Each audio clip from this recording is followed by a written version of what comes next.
సమస్యలు లేని గ్రామాలుగా తీర్చిదిద్దుకోవడానికి గ్రామ సభలు ఎంతో ఉపయోగమని బాపట్ల జిల్లా నల్లమోతువారిపాలెం ఎంపీటీసీ సభ్యుడు తాండ్ర సాంబశివరావు అన్నారు. కర్లపాలెం మండలం నల్లమోతువారిపాలెంలో జరిగిన గ్రామ సభలో ముందుగా డాక్టర్ బాబాసాహెబ్ అంబేద్కర్ చిత్రపటానికి పూలమాలలు వేసి ఘనంగా నివాళులర్పించారు.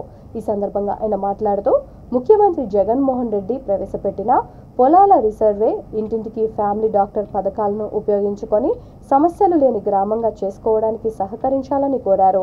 గ్రామ సభలో సెక్రటరీ సువర్చల, పార్టీ ఇన్ఛార్జ్ గుంట రత్నబాబు, పంచాయతీ బోర్డు మెంబర్ తాండ్ర పద్మావతి, సచివాలయం సిబ్బంది, వాలంటీర్లు, గ్రామస్తులు పాల్గొన్నారు.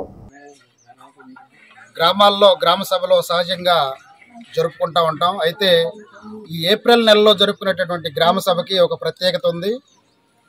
ఏప్రిల్ నెలలో జరుపుకునే గ్రామ సభ ప్రత్యేకత ఏంటంటే భారతరత్న డాక్టర్ బాబాసాహెబ్ అంబేద్కర్ గారి పుట్టినరోజు ఏప్రిల్ 14వ తారీఖున. కాబట్టి వారి పుట్టినరోజుకి చిహ్నంగా వారిని స్మరించుకుంటూ మరి దేశవ్యాప్తంగా కూడా వారి అడుగుజాడలో నడిచే విధంగా ఉండాలని చెప్పి మన ఆంధ్రప్రదేశ్లో ముఖ్యంగా పంచాయతీ కార్యాలయాల్లో అఫీషియల్గా వారి జన్మదిన సందర్భంగా ఏప్రిల్ నెలలో గ్రామ సభలు నిర్వహించుకుంటాం, వారు స్మరించుకుంటూ.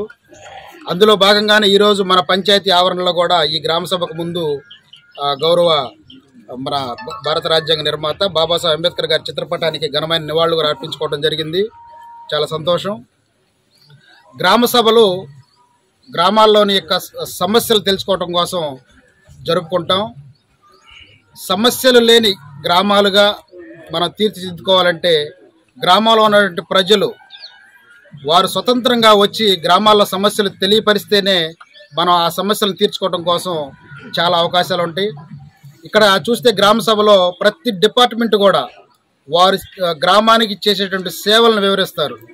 ప్రజలు కూడా ఇక్కడికి వచ్చి గ్రామ సభలో కూర్చుంటే వారు ఓహో మన గ్రామం ఇన్ని సేవలు జరుగుతున్నాయా, మనకి ఇన్ని ఉపయోగాలు చెప్పి తెలుసుకోవడం, మరి అనుకూలంగా నడుచుకొని మన సమస్యలు తీర్చుకోవడం కోసం ఉపయోగపడింది. కాబట్టి ఈ గ్రామ సభల్ని గ్రామంలోని ప్రజలు ఉపయోగించుకోవాలి అని చెప్పి మరీ తెలియజేస్తున్నాము. ముఖ్యంగా చూసుకుంటే ఇప్పుడు రకరకాల డిపార్ట్మెంట్లు కొన్ని సూచనలు, సలహాలు చెప్పారు.